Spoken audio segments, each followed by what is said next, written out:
Hi everyone. As promised in my reel, here's the IGTV to help you learn the use of filter formula with and or operations.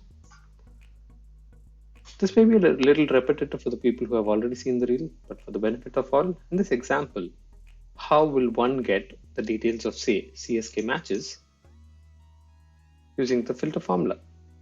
In the traditional Excel data filter tool, you can filter one column and you get this, but you'll have to do another filter to get the whole of CSK information. You can do this all in one step using the filter formula. Let's get right to it. Equal to filter. The data of the whole match series is A through G. The condition is CSK is either in column E is equal to, I'm going to type to L2 so that I can toggle between the teams, close, and now it's the important step. You're going to use plus. Plus is the operator for OR. That means this condition plus this condition.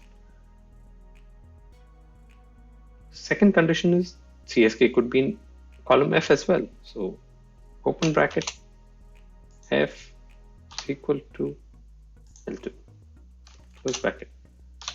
This is an optional field where we can put just a comment if no data is found. No data.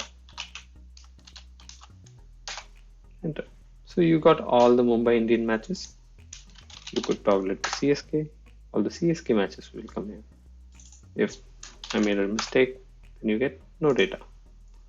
So this is how you use the OR function. All you have to do for the AND function is instead of using this plus over here, you'll have to use the into sign and you're done. You can't have a match the same team playing the same team. Just for hypothetical situation, I'm going to say Mumbai Indians versus Mumbai Indians is the first match. You get it. Say, put a few matches like that, and all of them appear. So if this condition satisfies, and if this condition satisfies, then we get the required result, else we don't get it. Well, that's been it. Hope you learned something. Thanks for watching. Take care.